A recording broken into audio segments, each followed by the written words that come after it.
Good morning, everyone. Good afternoon or good evening.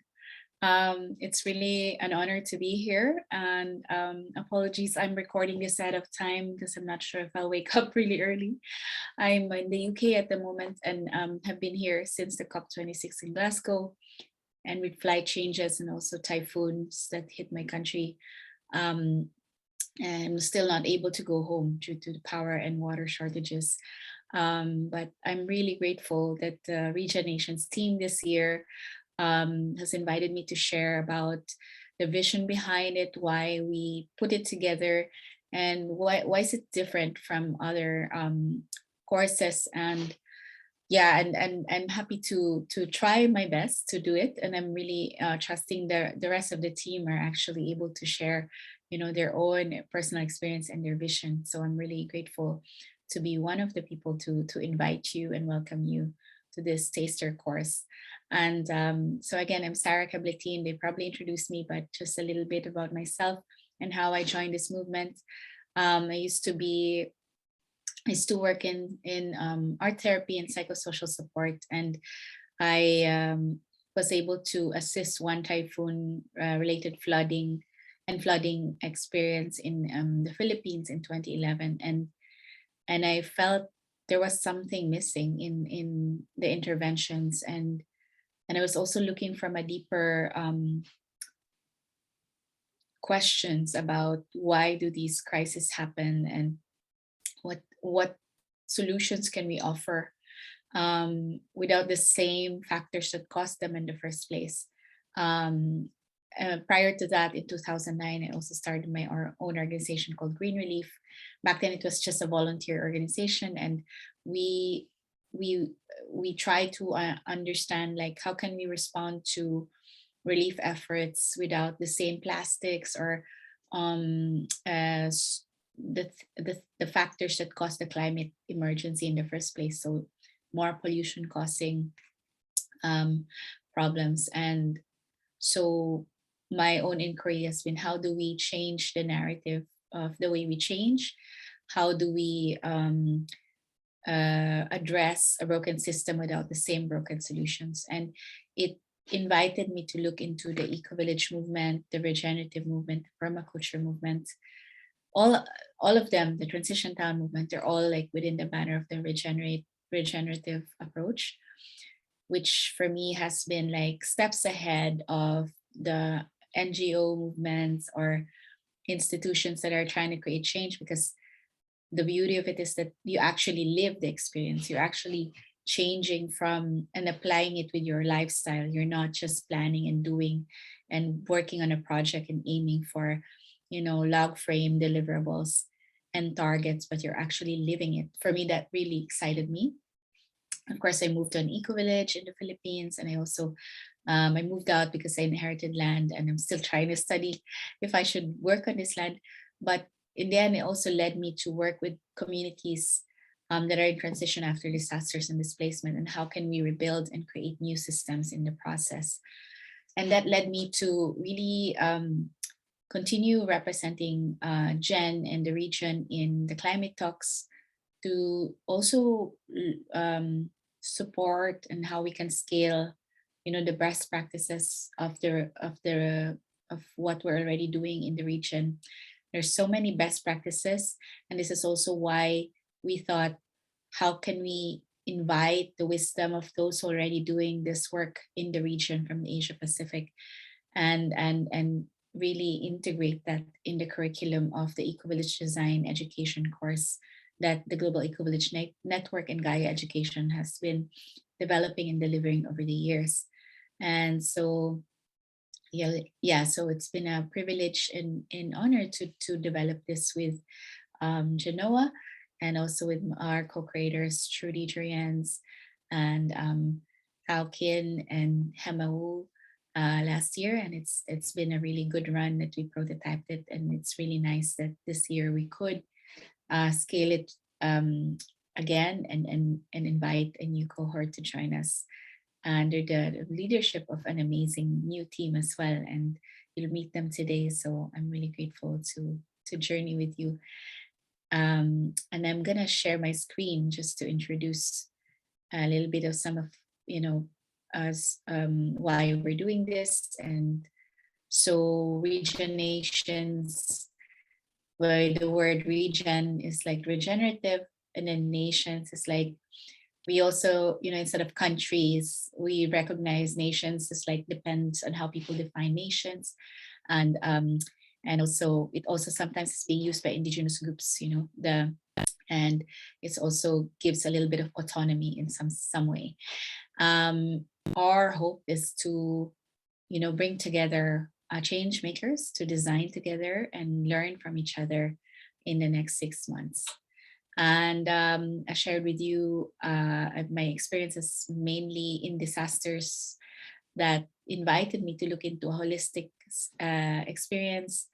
It Having worked in disaster zones, it made me wonder, how can we respond in such a way that the response that we're doing is not also part of the reason why the climate crisis is happening. So, and how do we respond to the broken systems without the broken solutions? But how can we have a holistic, which is the opposite of broken, something whole, to respond to it with? And the answer that I was led to is a holistic approach. And how is that approach delivered? It's through a holistic design process. So this is where we are using regenerative design in our work. But what is regenerative? So many of us in the movement are looking at the need to shift from sustainable to regenerative. And when over time, when we think about sustainability, it has shown us that, we've used it to justify, like, as long as we meet this minimum, we can consume at certain, as much as we can. And it has become like also like a lot of greenwashing, and it has also been a way to just replace things but without really completely changing the system that caused a problem in the first place. So just case in point, for example, we've grown into biodegradable shampoo, but we've created biodegradable shampoo products, but we've actually just replaced the bottle or the use of the biodegradable product, but the whole system of like the economic model of it, or how it didn't change consumption behavior, but it still encouraged us to buy and buy.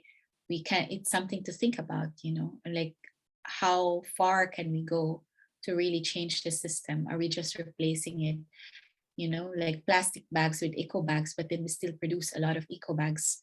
um, so it doesn't really change the system, because we still produce use water and use dyes or anything to create the eco bags. So it's something to think about. And so when we say regenerative, it's really the whole system as uh, already being used. In sustainable, we're neutral, we're using parts of the system. So whatever is just needed or relevant or at the minimum of something. Another diagram by Bill Reed of the Regenesis Institute is the progression, from neutral to, it's less 100% less bad, into the evolution into being part, to assist the system, to be part of nature. But then we realize we are actually nature, and we go into that deeper place of our relationship with nature. And so whatever we do to nature actually affects us. And so that's from that deeper awareness, we design in ways that actually um, make sure that uh, whatever we do is no longer the same way, and it goes beyond what we can see from this generation. It goes beyond from many generations. And it also invites us to look into what's already with nature, which requires less energy. It's also ways that are already working with available knowledge, available resources. And this way we actually don't need to consume more to reduce more. I don't know if that makes sense. Where like I shared with the analogy of the plastics, why not just not have plastic packaging in the first place, or use packed plastics in the first place, instead of just replacing the plastic with something else. So it goes beyond um, what is just neutral. So I hope that's a bit clear, but as we go through the course, we will give more clarity to these definitions. Another movement is the growing movement of regenerative business models. So when we say, sustainability, it's really just reducing carbon footprint. But when you say this a regenerative business, it's really not just carbon, it's going beyond that when looking at health and people and places in the planet. So this is, for me, was a really nice graphic by Navi Raju. And so I don't know if that anchors deeper on what a regenerative approach means.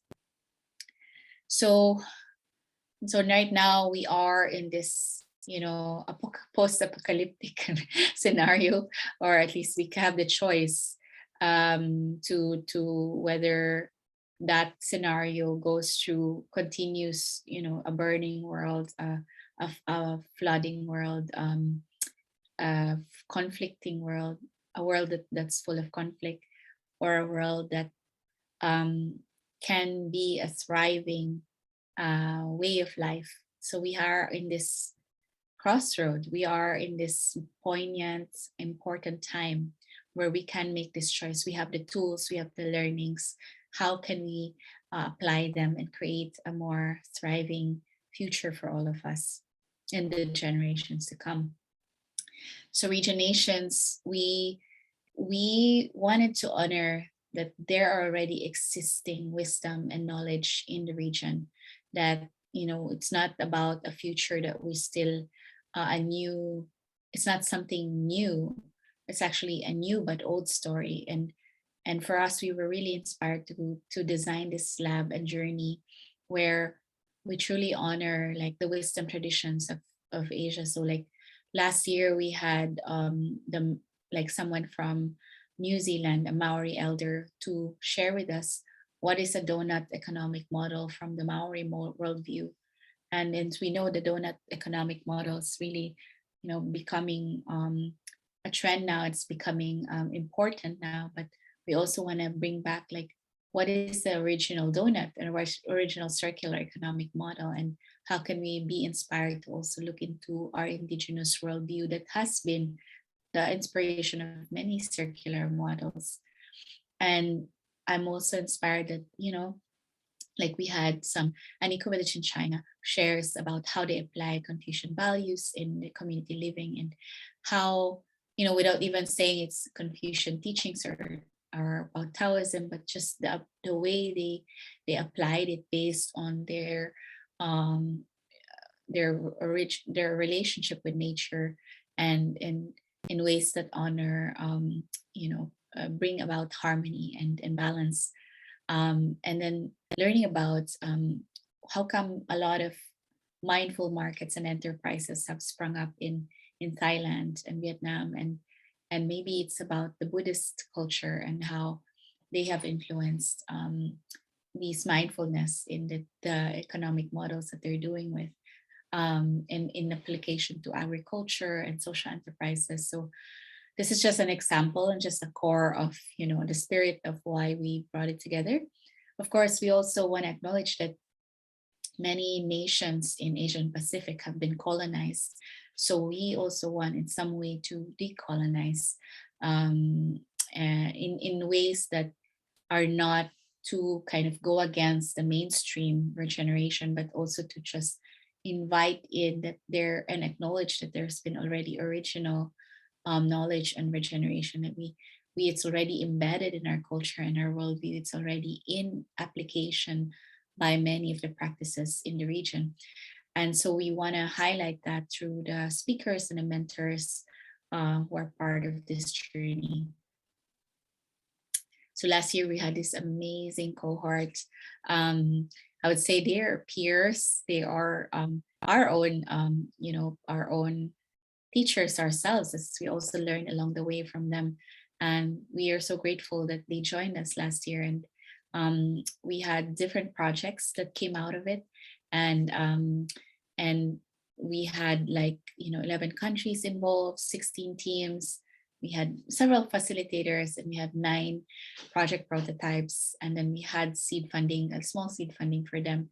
And then we had public events as well. And this is certified by Gaia Education. So our team will also explain it later, what this involves.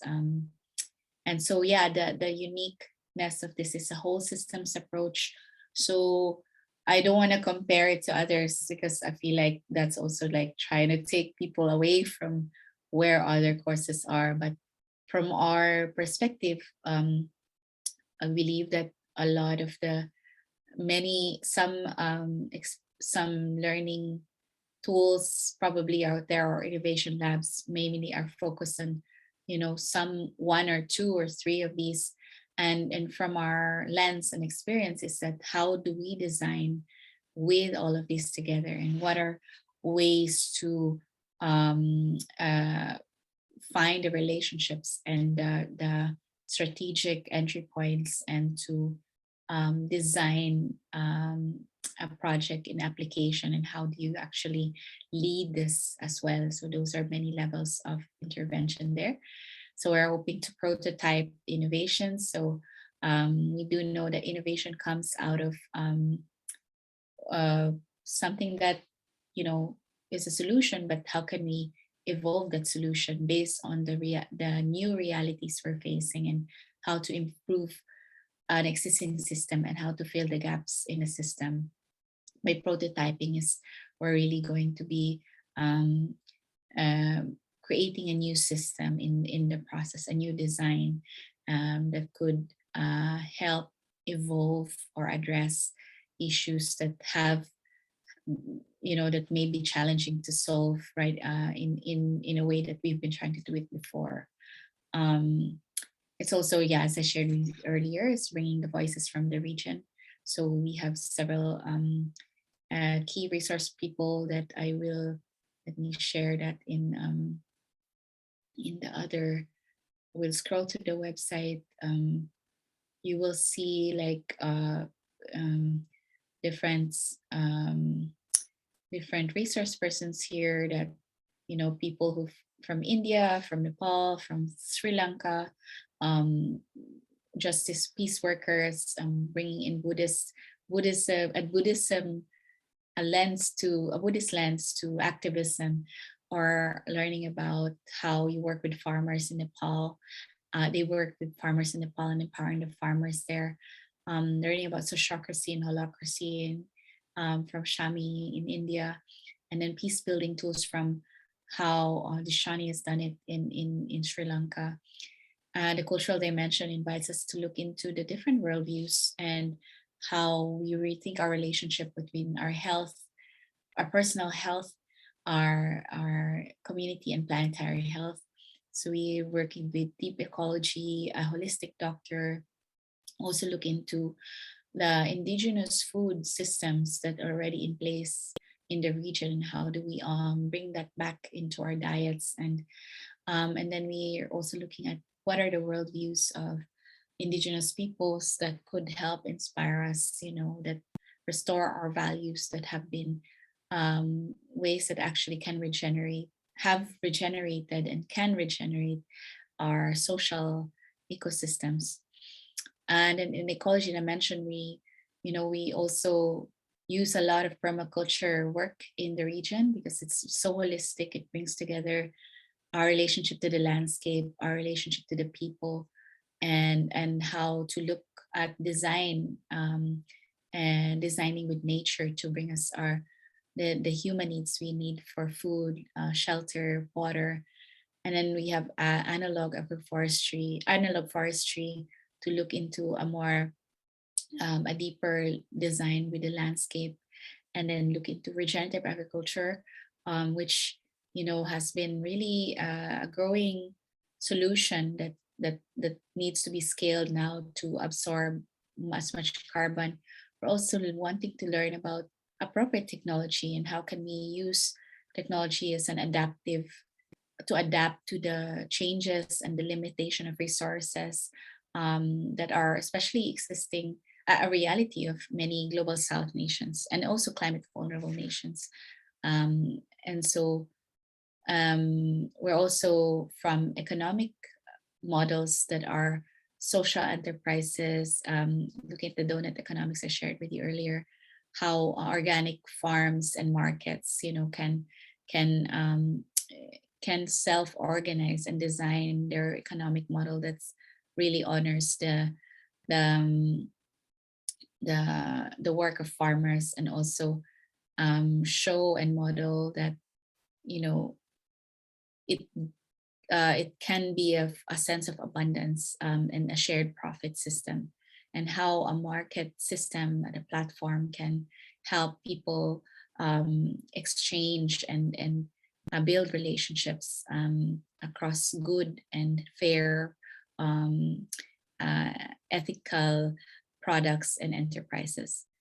And then in the end, bringing them all together, how can we design with communities, design with nature, design with eco villages, and from the urban, peri-urban, and rural settings. So, and these are like the people from the transition town, the eco village movement, and permaculture movement all together. So that's kind of like a roster of the facilitation. Of course, myself and Trudy Jurians, who helped co-shape this journey, are also going to be supporting as mentors and supporters, along with a great team who I hope will share and introduce themselves later, who are part of this year's um, design.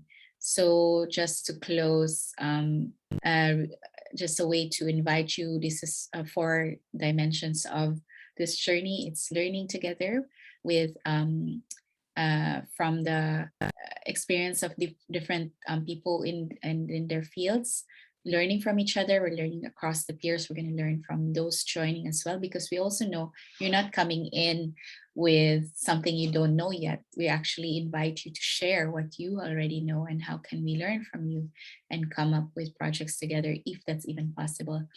Um, and then it's leadership coaching, because at the end we know that there are many solutions out there, but how can you um, deal with the complexity of implementing this, working with teams, working with stakeholders you don't usually work with, dealing with trust issues and even corruption issues, that sometimes some countries deal with their governments. How do you um, deal with a sector that's like kind of like causing the problem? So those things are part of the conversations and coaching circles we want to hold space for.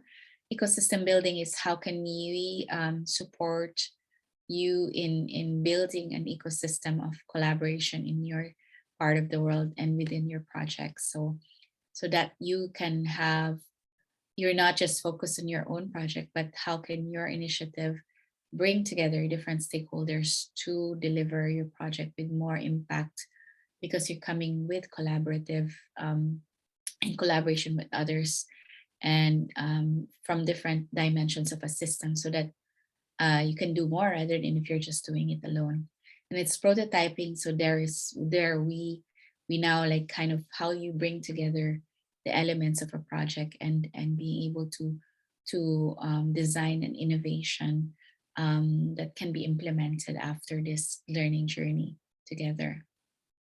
So that's kind of like in a nutshell how this journey is. And yeah, I think so far that's the heart of what I wanted to share.